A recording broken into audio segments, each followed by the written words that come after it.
नमस्कार छात्रों, आज हम सुनो किशोरी इस पाठ का अगला भाग देखेंगे। उससे पहले कल मैंने आपको रूढ़ी और परंपरा के बारे में बताया था कि रूढ़ी क्या होती है, परंपरा क्या होती है। उसका पहले हम अर्थ देखेंगे, फिर आगे का देखेंगे। रूढ़ी का मतलब है, रूढ़ी यानी रीतियाँ जो समय के साथ अनुपयोगी हो गई है, जिनका पालन करके समाज पिछड़ रहा हो, उसे हमें छोड़ देना चाहिए। उदाहरण के तौर पर अगर हम देखेंगे, जैसे कि बाल विवाह, पर्दा प्रथा, बहु विवाह आदि प्रथाएं, तो बहुत साल पहले ज़्यादातर समाज में क्या होते थे, बाल विवाह होते थे या पर्दा प्रथा होती थी कि औरत घर से या चौखट से बाहर ना आए, दरवाजे से बाहर ना आए, सिर्फ खाना बनाना यही उसका काम था। यानी वो अपनी सोच, अपने विचार लोगों के सामने वो प्रस्तुत नहीं कर सकती थी, ये उसका अधिकार नहीं था। बाल विवाह आप सभी को मालूम है, 7-8 साल की लड़की का विवाह किया जाता था। तो ऐसी भयंकर रीतियाँ हमारे समाज में उस ज़माने में थी। अगर हम यही रीतियाँ, यही रूढ़ी इस ज़माने में कर सकते हैं क्या? इस आधुनिक युग में बिल्कुल नहीं कर सकते। तो ये क्या हो गई? रूढ़ी हो गई। तो परंपरा, अब दूसरी जो है परंपरा। परंपरा निरंतर गतिशील होती है, हमेशा समय के साथ बहती धारा की जैसी वो होती है। जो अनुपयोगी मूल्य है उसको छोड़कर उपयोगी मूल्यों के साथ परंपरा आगे बढ़ती है। तो इस प्रकार ये रूढ़ी और परंपरा में फर्क है। अब आगे अगला जो परिच्छेद है उसे ध्यान से सुनिए। बदले वक्त के साथ बदलते समय के नए मूल्यों को पहचान कर हमें अपनाना है, पर यहाँ पहचान शब्द को रेखांकित करो। बिना समझे, बिना पहचाने कुछ भी नया अपनाने से लाभ के बजाय हानि उठानी पड़ सकती है। यानी लेखिका यहाँ पर हमें क्या बताती है कि इंसान को बदलते वक्त के साथ, बदलते समय के साथ क्या करना चाहिए? बदलना चाहिए, नए मूल्यों को अपनाना चाहिए। यानी नए जो मूल्य होते हैं उसको पहचान कर उसे अपनाना चाहिए। तो पहचान कर मतलब क्या कि क्या अच्छा है, क्या बुरा है, किससे हानि हो सकती है, इसे समझना चाहिए।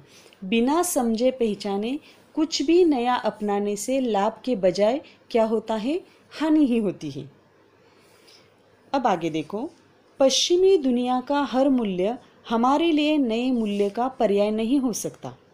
हमारे बहुत से पुराने मूल्य अब इतने टूट फूट गए हैं कि उन्हें भी जैसे तैसे जोड़कर खड़ा करने का मतलब होगा अपने आधार को कमजोर करना, या यूँ भी कह सकते हैं कि अपनी अच्छी परंपराओं को रूढ़ी में ढालना। तो यहाँ पर लेखिका ये बताने का प्रयत्न कर रही है कि पश्चिमी दुनिया का हर मूल्य, यानी जो पाश्चात्य संस्कृति का जो हर मूल्य होता है, तो हमारे लिए नए मूल्य का पर्याय नहीं हो सकता। यानी आज हमारे भारतीय संस्कृति में, आज हमारे भारतीय जो लोग हैं, कई बार क्या करते हैं? पश्चिमी जो संस्कृति होती है उसका अनुकरण कर रहे हैं। तो लेखिका यहाँ पर क्या बता रहे हैं? उनके जो ये मूल्य है वो हमारे लिए पर्याय नहीं हो सकते। कि आज हम उनका जो खान पान है, जैसे कि हमारा भारतीय संस्कृति का खान पान अलग है, रहन सहन अलग है, पहराव अलग है, भाषा अलग है, लेकिन फिर भी आज हम क्या करते हैं? उनका अंधा अनुकरण करते हैं। उससे क्या हानि होती है, क्या लाभ होते हैं, इसके बारे में हम बिल्कुल नहीं सोचते। इसीलिए पहले परिच्छेद में लेखिका ने क्या बताया है कि बदलते वक्त के साथ हमें क्या करना है? जो भी मूल्य हम अपनाने जा रहे हैं उसे पहले पहचानो, फिर उसे रेखांकित करो, उसे समझो। बिना समझे पहचाने क्या हो सकता है? हमें हानि ही उठानी पड़ सकती है। अब आगे देखो, हमारे बहुत से पुराने मूल्य अब इतने टूट फूट गए हैं कि उन्हें भी जैसे तैसे जोड़कर खड़ा करने का मतलब होगा अपने आधार को कमज़ोर करना। यानी हमारे जो पुराने मूल्य है, जो रीति रिवाज है, जो परंपरा है, वो आज क्या हो गई है, टूट फूट गई है, बिखर गई है। फिर भी हम क्या कर रहे हैं, उसे जोड़कर उसे खड़ा कर रहे हैं या उसी के साथ हम जी रहे हैं। यानी इससे क्या हो रहा है, अपने आधार को हम क्या बना रहे हैं, कमज़ोर बना रहे हैं। यानी अपनी जो अच्छी परंपरा है उसे हम क्या कर रहे हैं, रूढ़ी में डाल रहे हैं।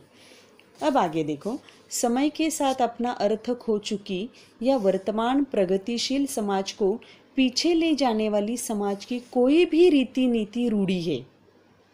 रूढ़ी का मतलब क्या बताया है कि समय के साथ अपना अर्थ खो चुकी या वर्तमान प्रगतिशील समाज को पीछे ले जाने वाली समाज की कोई भी रीति नीति रूढ़ी है। यानी जो पीछे ले जाती है, आगे नहीं ले जाती। पीछे ले जाना मतलब क्या, हमारी प्रगति नहीं, हमारा विकास नहीं, तो क्या हमारी अधोगति उससे हो सकती है, हमारा विनाश उससे हो सकता है जब हम पीछे जाते हैं। तो समय के साथ अनुपयोगी हो गए मूल्यों को छोड़ती और उपयोगी मूल्यों को जो जोड़ती निरंतर बहती धारा परंपरा है। यानी रूढ़ी क्या होती है, प्रगतिशील समाज को वो पीछे ले जाती है, ये क्या रूढ़ी होती है।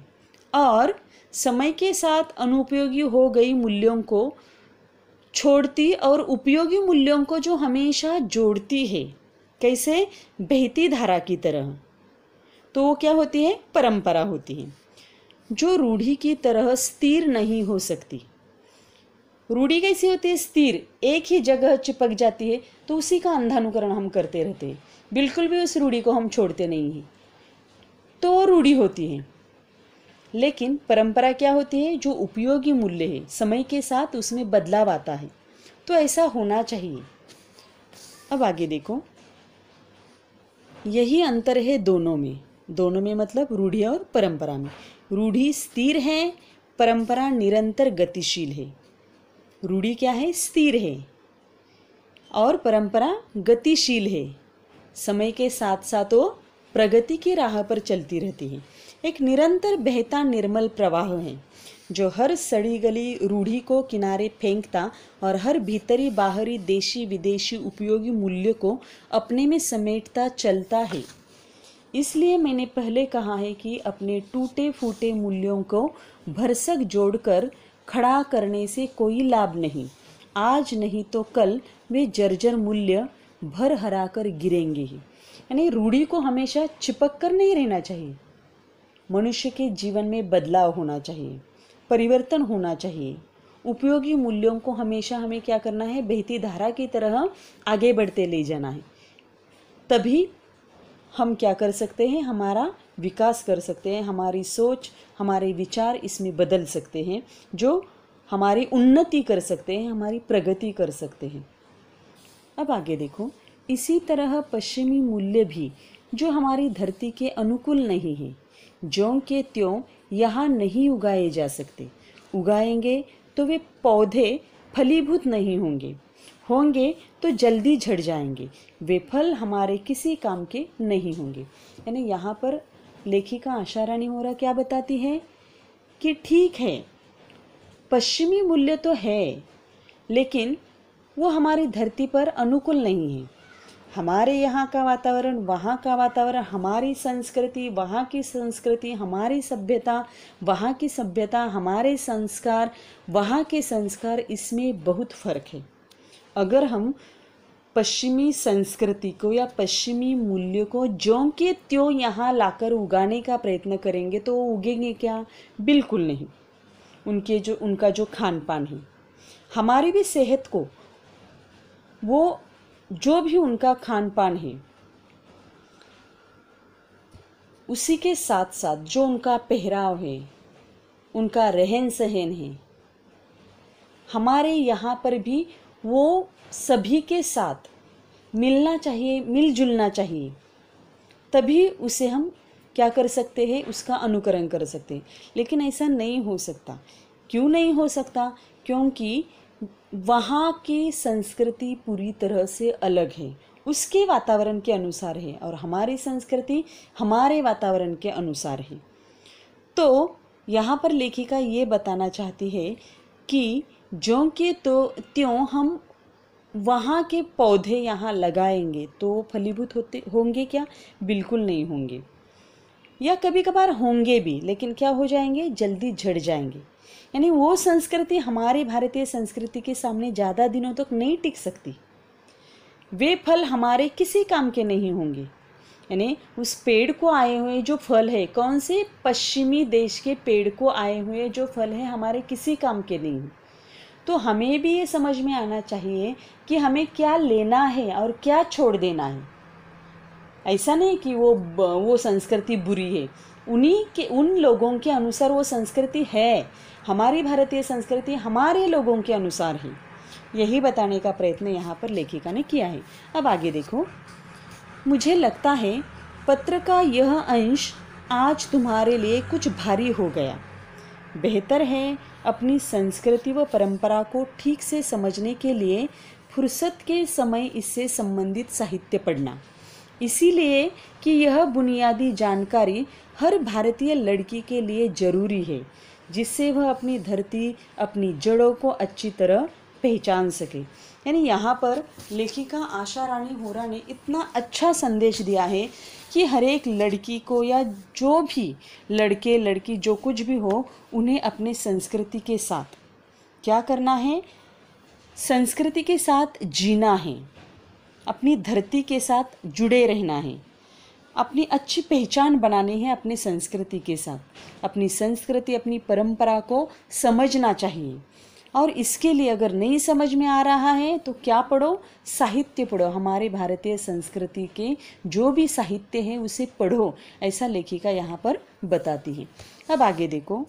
यहाँ तुम्हारी सहेली रचना के संदर्भ में यह प्रसंग इसीलिए कि वह इस सीमा रेखा को नहीं समझ पा रही है। पहले ही मैंने आपको बताया था कि लेखिका की जो बेटी है सुगंधा, उसकी जो सखी या सहेली है रचना, उसे उसका जो सहपाठी है उस पर प्यार आ गया है। यानी उसकी उम्र नहीं है, इतनी बड़ी उम्र नहीं है, ना समझ वाली उसकी उम्र है। तो लेखिका क्या कह रहे हैं कि यह तुम्हारी सहेली रचना के संदर्भ में यह प्रसंग इसीलिए है कि वह इस सीमा रेखा को नहीं समझ पा रही। एक रचना का ही संघर्ष नहीं है, ये एक पूरी पीढ़ी का संघर्ष है। केवल रचना ही इसके लिए दोषी नहीं है, उसके उम्र की बहुत सारी ऐसी लड़कियां हैं कि जिनका कदम गलत पड़ रहा है, जिनके पांव गलत पड़ रहे हैं, और ये तो उस उम्र का तकाजा है, या उस उम्र के अनुसार ऐसा होता है। लेकिन इसमें भी क्या होना आवश्यक है? मार्गदर्शन होना आवश्यक है। नई पीढ़ी पुराने मूल्यों को तो काट फेंकना चाहती है, पर नए मूल्यों के नाम पर केवल पश्चिमी मूल्यों को ही जानती पहचानती है। यानी आज भी हम देखते हैं कि हमारी पीढ़ी है, नई पीढ़ी है, 21वीं सदी में हम जी रहे हैं। इसके नाम पर आज के लड़के लड़कियां केवल क्या कर रहे हैं? पश्चिमी संस्कृति या पश्चिमी मूल्यों का केवल अंधा अनुकरण कर रही हैं, और आगे जाकर इसका क्या परिणाम क्या होता है? उनका पूरा जीवन बर्बाद हो जाता है, उनकी ज़िंदगी बर्बाद हो जाती है। जैसा हम कहते हैं ना, धोबी का कुत्ता ना घर का ना घाट का, ऐसी उनकी अवस्था हो। ना ही हम अपनी संस्कृति को अपना रहे हैं, ना ही उनको अपना रहे हैं उस संस्कृति को, ऐसी उनकी अवस्था हो रही है। तो इसीलिए लेखिका ने यहाँ पर मार्गदर्शक के रूप में अपनी बेटी को समझाने का प्रयत्न किया कि रचना के बारे में भी तुम्हें क्या करना है कि उसके जो कदम गलत राह पर पढ़ रहे हैं उसे तुम समझाओ। और आज की नई पीढ़ी क्या कर रही है? पुराने मूल्यों को तो वो काट फेंक रही है और नए मूल्यों को अपनाना चाहती है। कहे उधार लिए मूल्यों से ही काम चला लेना चाहती है। उधार लिए मूल्य मतलब कौन से मूल्य? जो पश्चिमी मूल्य हैं, उसका हम अनुकरण करते हैं और उसी पर हम काम चलाते हैं। नए मूल्यों के निर्माण का दमखम अभी उसमें नहीं आया है। अरे अपनाने हैं तो अपनी संस्कृति के नए मूल्यों को अपनाओ। हमारे भी आधुनिक युग है, हमारे भारत देश का भी आधुनिक युग है, हमारे भारत देश में भी परिवर्तन हुआ है। इसके लिए हमारे संस्कार हमें नहीं छोड़ देने चाहिए। और पश्चिमी संस्कृति हम अपनाते हैं तो उसमें तो हम संस्कार लेते ही नहीं। उसी के मुताबिक हम, उनके संस्कार अलग है, हमारे संस्कार अलग हैं, तो हमें हमारे नए मूल्य, हमारे नए संस्कार अपनाने चाहिए। अब आगे देखो, सुनो, नए मूल्यों का निर्माण करना है तो नए ज्ञान विज्ञान को पहले अपनी धरती पर टिकाना होगा। बिल्कुल सही है।